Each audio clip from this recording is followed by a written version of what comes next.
이제 또 주일 오후 시간에 하이델베르크 교리 공부합니다.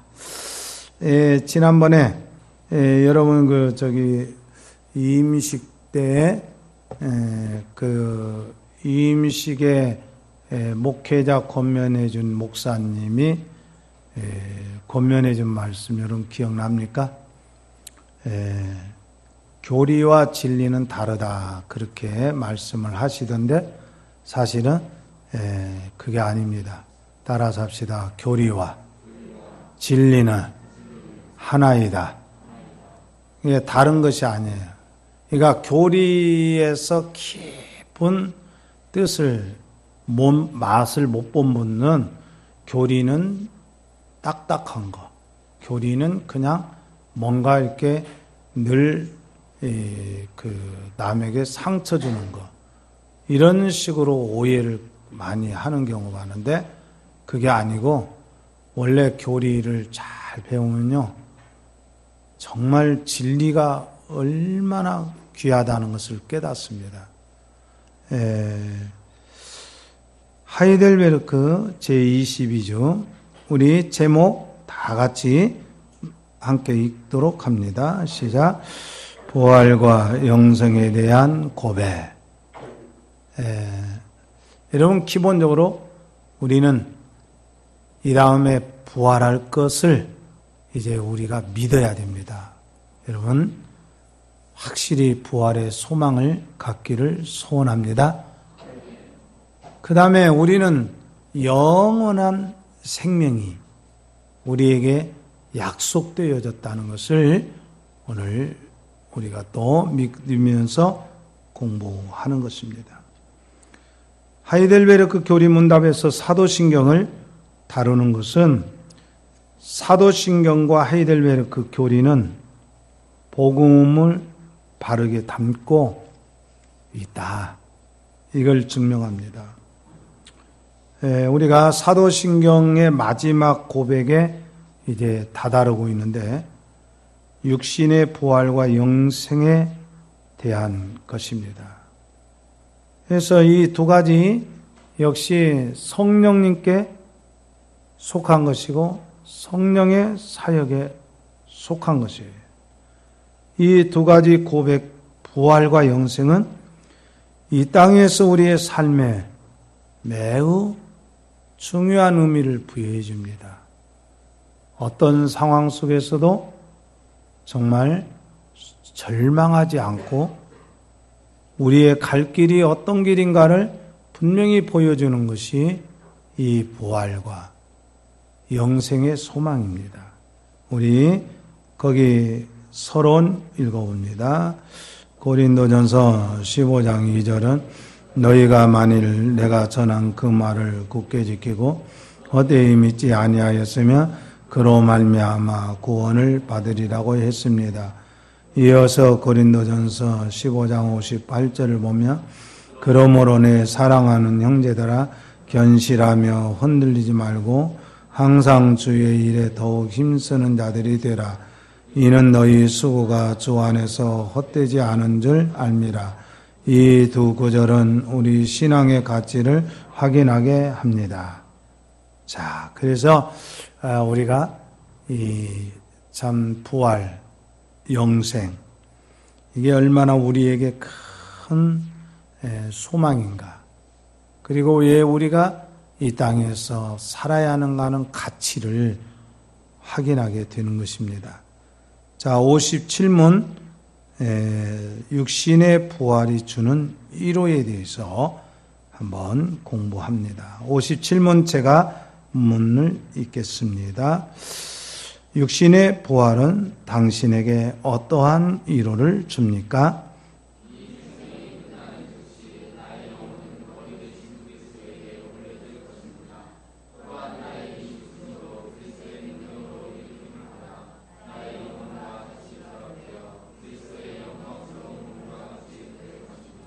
아멘. 그러니까 하이델베르크 요리문답의 특징의 하나가 뭐냐? 이 교리 공부를 하면서 위로를 풍성하게 맛봅니다. 제1문답에서 질문이 살아서나 죽어서나 당신의 이론은 유일한 이론은 무엇이뇨? 이렇게 물었어요. 그 답은 사나 죽어나 우리에게 유일한 이론은 오직 예수 그리스도이십니다. 왜 예수 그리스도가 살아서도 위로가 되고 죽어서도 위로가 되는가? 바로 이 57문, 58문에서 알 수 있습니다. 우리의 이론은 육신의 부활과 영원한 생명에 있어요. 예수 그리스도로 말미암아 우리에게 주어진 선물이 두 가지입니다. 바로 부활과 영생입니다. 그래서 실질적으로 이 세상과 영혼과 육신에 대해서 많이 잘못된 생각을 하는 경우들이 있어요. 그 잘못된 경우들 어떤 것인가? 하나님을 떠난 사람들은 자신들에게 일어나는 현상, 죽음이라고 하는 것을 생각할 때 여러 가지 생각을 합니다. 나는 왜 죽지? 보통 참 하나님을 떠난 무지에서 나오는 생각들은 죽음에 대해서 별로 크게 생각하지 않아요. 그리고 죽음에 대해서 막연하게 생각을 하다가 죽음을 맞이하는 일이 많아요. 그래서 이제 죽음에 대해서 그릇된 생각 하나가 나에게 죽음이 있을까? 또 죽음이 오면 그냥 죽는 거지? 이런 생각들을 이렇게 갖는 거예요.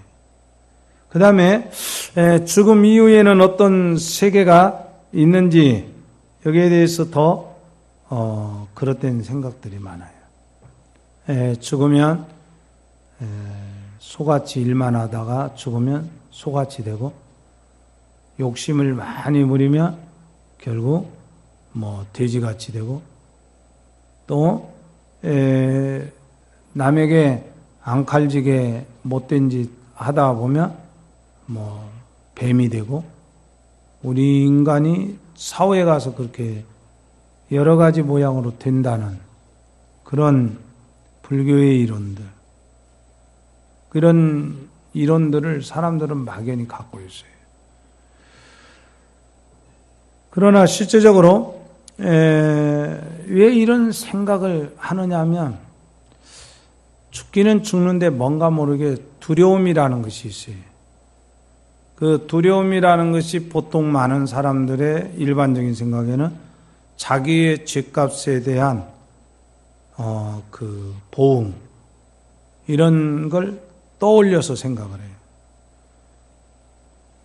그러니까 이제 왜 이렇게 이런 생각들을 많이 하냐면 사후의 세계에 대한 답이 없기 때문에 그래요. 가끔 가다가 지옥과 천국을 천당을 봤다는 사람들이 막 얘기를 해요. 야, 진짜 천당 갔더니 내가 갈 집이 천사가 너는 여기를 봐라 저기를 봐라 해서 저 집이 내 집인가 했더니 너는 여기 못 들어와. 또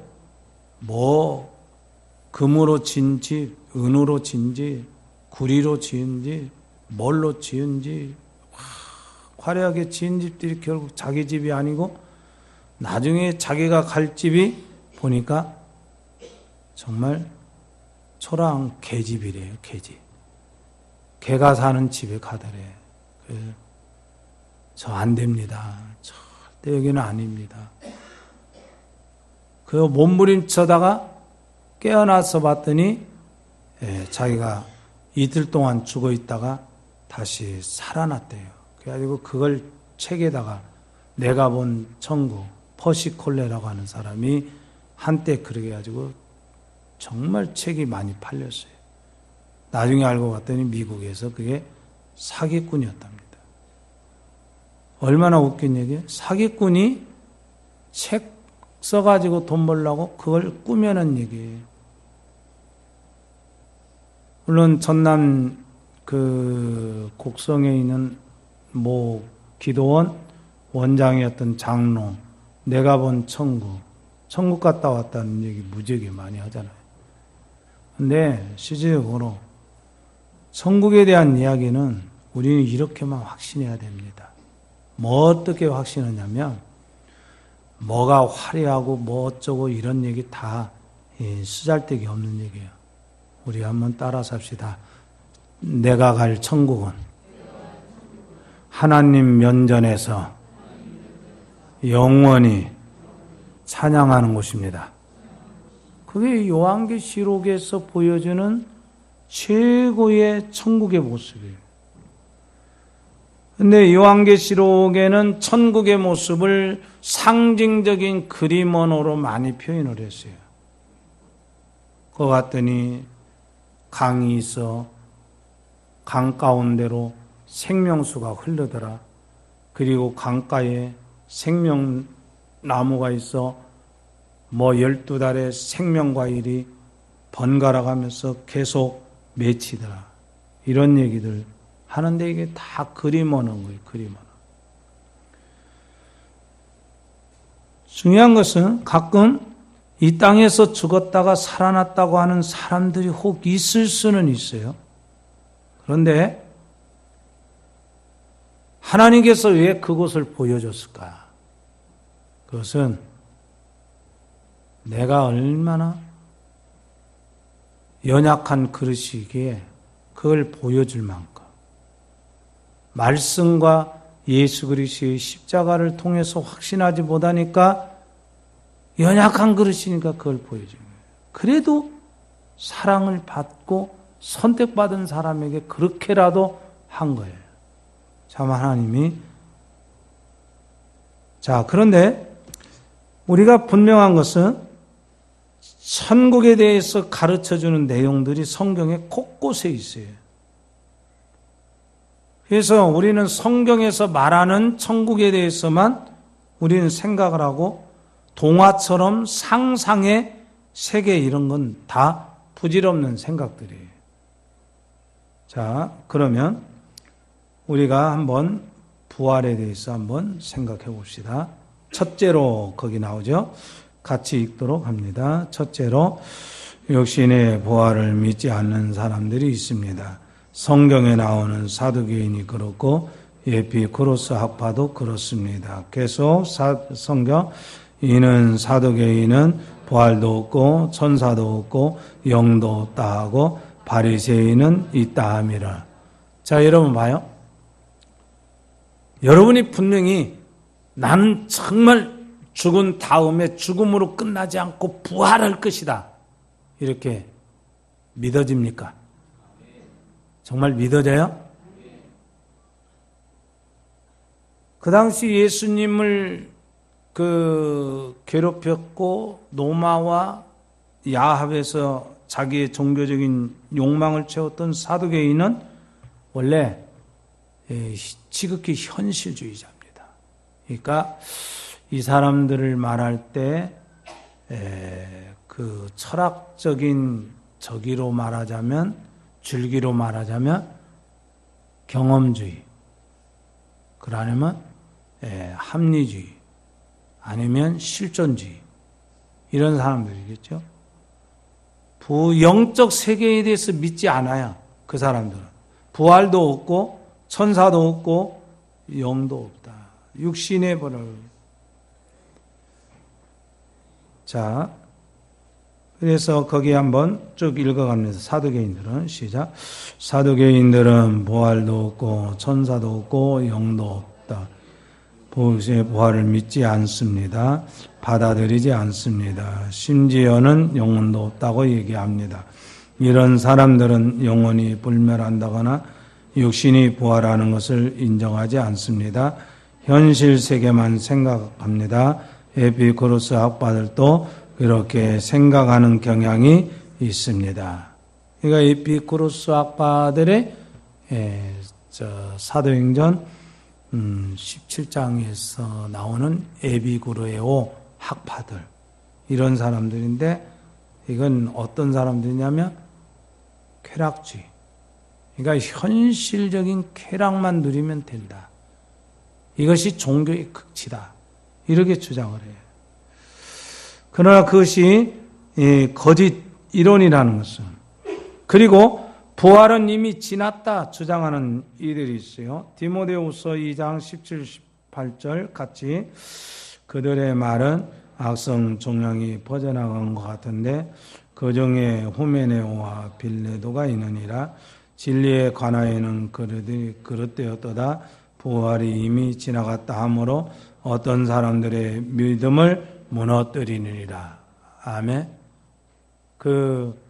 우리에게 부활이 없다면 우리의 믿음이 뭐가 돼요? 다 헛것이죠. 그렇죠?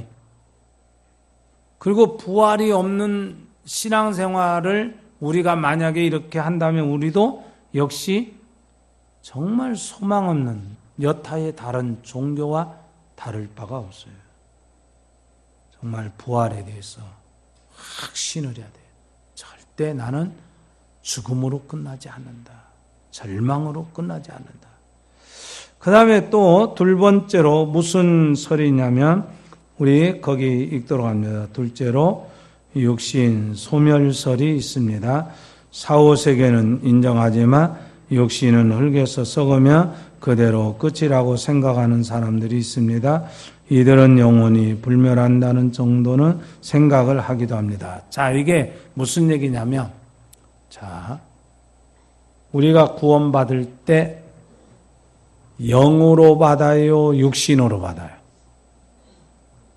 구원받을 때 영으로 받아요, 육신으로 받아요?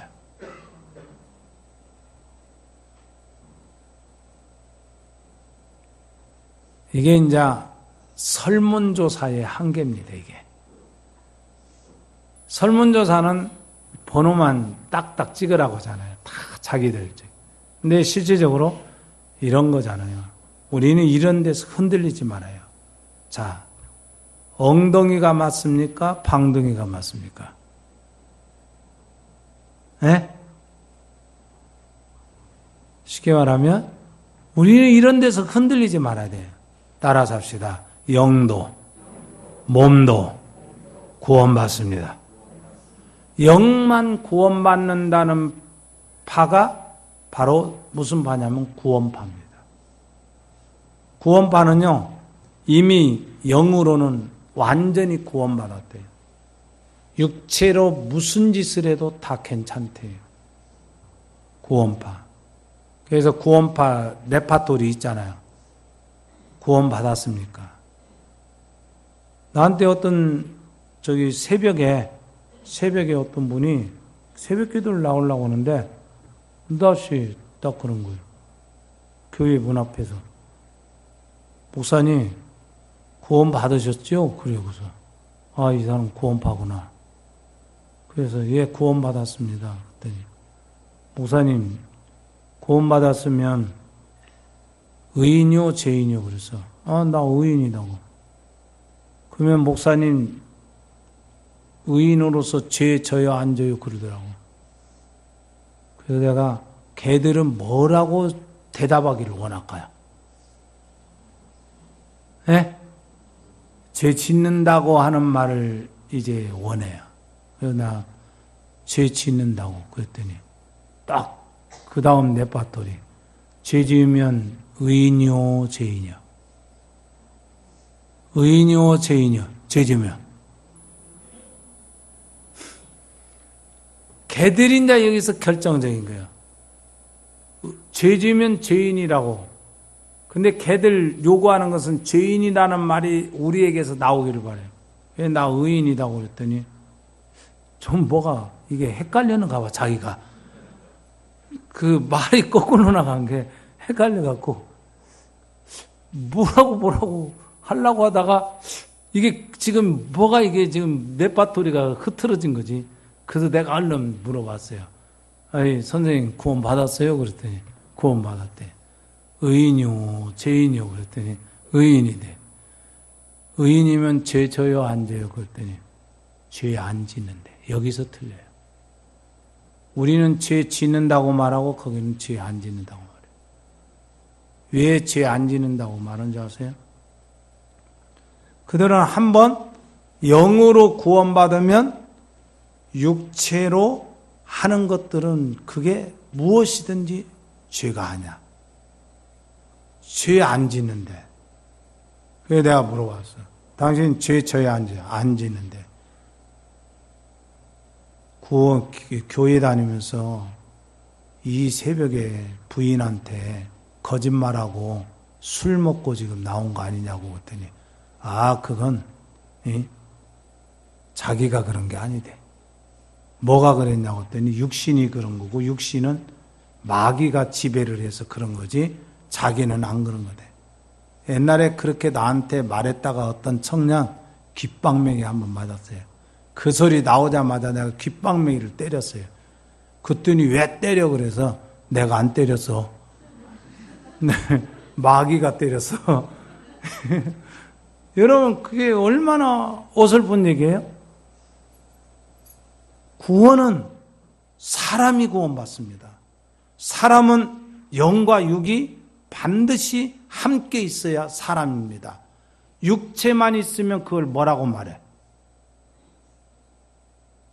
뭐라고 말해? 그거 몰라요? 시체. 그 다음에 영만 있으면 뭐라고 말해? 귀신이라고 그래? 영만 있으면 영혼이라고 말하죠. 그렇죠? 근데 영혼만 있는 상태를, 이게 상태 하는데 좀 이상하네. 그 상태를 뭐라고 말해요? 사람이라고 말해요? 영혼이라고 말해? 영혼이라고 말하죠. 몸 죽어 있어. 그걸 사람이라고 말합니까? 시신이라고 말합니까? 시신이나 시체라고 말하죠. 사람이라는 것은 영혼과 육체가 하나 되었을 때 사람이에요. 그런데 육신은 한 번 죽으면 소멸된다는 이론이 있어요. 이건 부활신앙을 깨트리는 겁니다. 여러분, 우리는 이 육체가 흙으로 돌아가지만 우리 이 몸, 이 가시가 있고 뼈가 있고 살이 있는 채로 다시 예수님께서 우리를 부활케 하신다는 것. 그렇게 믿습니까? 그걸 믿어야 돼요. 그걸 가르쳐 어떤 학자들은 재창조다. 그 다음에 재세례파 같은 경우는 이 영혼이 육체가 재세례파 같은 거는 육체가 다시 부활한다는 개념이 아니라 재창조한다. 이게 바로요, 이단들이 굉장히 그런 쪽이 강합니다. 이단들이 그런 쪽이 강해요. 그러나 분명한 것은 재창조하시되 무에서 유를 창조하듯 하시는 것이 아니라 우리의 몸, 살과 뼈가 있는 그대로를 부활시키신다는 거. 근데 그걸 믿지 않는, 그걸 부인하는 자들이 있어요. 세 번째로 한번 같이 읽도록 합니다. 시작. 성리적인 부활을 전하는 사람도 있습니다. 자, 여러분, 육신도 영원히 살 것을 생각도 하지만 중요한 것은 여러분 이렇게 말하는 사람들이 있어요. 우리의 사랑은 영원하다. 우리의 사랑이 영원한 게 있어요? 우리가 죽으면 끝장나는 거예요. 그런데 여러분 그 톨스토이의 부활이라는 책에 보면 끝부분에 우리는 영원히 죽지 않습니다. 근데 그게 바로 뭐냐면 정신적인 부활이야. 이건 기독교에서 말하는 우리 몸과 영의 연합체로서 부활이 아니라 정신적 부활을 주장한다. 이것도 잘못된 거예요. 성경에서 말하는 부활은 막연히 정신적으로 깨어 있어서 그게 부활 아니에요. 진짜 부활은 우리의 몸과 영혼이 진짜 부활은. 넷째로 우리 한번 읽습니다. 시작. 성경은 부활이 있을 것임을 가르쳐 줍니다. 같이 읽습니다. 땅의 티끌 가운데서 사는 자 중에 많은 사람이 깨어나 영생을 받는 자도 있겠고 수치를 당하여서 영원히 부끄러움을 당할 자도 있을 것이며. 자, 여기 봅시다. 다니엘 선지자는요, 참 이런 점에서 훌륭합니다. 다니엘 선지자는요, 과거, 현재, 미래 세 시대를 정확히 본 거예요. 그 중에서도 땅의 티끌 같은 데서 사는 자 중에서 많은 사람이, 땅의 티끌이라는 얘기가 바로 뭔 줄 아세요? 사람이라는 뜻이고 흙이라는 뜻입니다. 티끌이라는 뜻이에요. 아담이라는 뜻이에요. 티끌. 근데 많은 사람이 깨어나 영생을 받을 자도 있고 수치를 당하여 영원히 부끄러움을 당할 자도 있다. 자, 요한복음 거기 한번 읽어보도록 합니다. 5장 28절로 29절 시작. 이를 놀랍게 여기지 말라. 무덤 속에 있는 자가 다 그의 음성을 들을 때가 오나니 선한 일을 행한 자는 생명의 부활로 악한 일을 행한 자는 심판의 부활로 나오리라. 아멘. 여러분, 우리가 어떻게든 절망하지 말아야 돼요. 절망하지 말아요. 11월 12일이면 제 그 스승 목사님이 소천한 날입니다. 근데 진짜 이 부활의 소망에 대해서 그 목사님이 얼마나 뚜렷했냐면 마지막 중환자실로 폐렴이 이렇게 와가지고 급성 폐렴이 와서 쓰러져 가는 과정 속에서 중환자실로 갑니다. 근데 그때까지 의식이 있어요. 의식이 있는데 뭐라고 말씀하시냐면 이게 이제 그 산소 마스크 쓰시고 우리한테 빠이빠이 하면서 천국에서 만나자고. 하늘에서 만나자고. 하늘에서 만나자고. 천국에서 만나자고. 또 내가 같이 신앙생활했던 장로님, 젊은 분이 돌아가시면서 장로님이 나는 마지막 때에 어떻게 성도들에게 내 모습을 보여줄까 하다가 연습을 하신대. 그러면 저기 장로님 부인 집사님은 죽어가는 남편의 모습을 보고 맨날 울지만 그 정작 본인은 성도님들 내가 먼저 갑니다. 성도님들 천국에서 만나요. 천국에서 만나요. 따라서 합시다. 천국에서 만나요. 그게 절망 아닌 거예요. 진짜 이화여대 총장을 지냈던 그 김한란 박사님은 돌아가실 때 유서에 뭐라고 했냐면 나에게 천국 환송 잔치를 해달라. 그러면서 그 노래를 이렇게 얼씨구 이보다 더 좋을 수가 어디 있을까? 그 노래를 불러달라고. 천국에 가는 것에 대해서 그런 확신을 가진 거예요. 우리 기독교의 신앙의 핵심은 영원 불멸에 있지 않고 육신의 부활에 있어요. 교회가 왜 이렇게 능력 있는 공동체인 줄 알아요? 이 땅의 것으로 끝나는 공동체라면 능력 없어요. 부활을 해요. 왜 목숨을 걸고 예수 믿으라고 증거해야 합니까? 왜 생명을 다해서 예수 믿으라고 합니까? 사람은 죽음으로 끝나지 않고 부활이 있기 때문에 그런 거예요. 그래서 예수 잘 믿은 사람들은요, 자기 생명이 끝이 올 때쯤 되고 끝날 때쯤 되면 자녀들에게 절망적인 소리 하지 않습니다. 자녀들 모아놓고 예수 잘 믿어라. 천국이 있다. 나는 결코 죽지만 절망의 죽음이 아니다. 메가드 원수가 마지막 그 고별 연설에서 그랬다고 하네요. 노장은 사라진다. 그러나 어떻게 했다고요? 그러나 죽지 않는다. 사라질 뿐 죽지 않는다. 참 멋진 말이에요. 그게 얼마나 우리에게 확신을 주는. 부활은 구체적으로 영육이 하나 되는 부활이에요. 근데 부활이 왜 이렇게 가치가 있냐면 우리는 이 땅에서 예수 믿고 나도 죄짓고 또 연약해서 울고 또 원망하기도 하지만 부활의 몸은 죄를 지을 가능성이 전혀 없는 그런 존재로 부활해요. 참으로 인간다운 인간, 하나님께 온전히 순종하는 인간으로서의 회복이 일어나는 거예요. 여러분 그런 부활의 소망을 갖기를 주의 이름으로 축원합니다. 기도하겠습니다. 주님 감사합니다. 우리가 이 땅 살면서 때로 많은 일들 당합니다.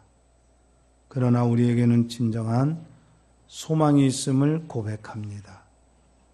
우리의 삶이 언제 끝이 올는지 모르지만 그 끝에 가서 울고 불고 통곡하는 그런 삶이 아니라 예수 그리스도께서 우리에게 첫 열매로 보여주신 그 부활, 그 영생의 소망이 있음을 저희들이 믿고 이 땅에서 주를 위해서, 구원을 위해서, 복음 증거를 위해서 능력 있게 살아가는 저희의 삶이 되게 하여 주옵소서.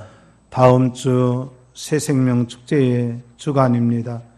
주님, 우리가 한 영혼이라도 전도할 수 있도록 우리 마음에 이 부활의 소망을 전하는 우리 귀한 교회가 되게 하여 주옵소서. 하나님께 의탁합니다. 감사합니다. 영광을 주님이 홀로 받으시옵소서. 예수님 이름으로 기도드리옵나이다. 아멘.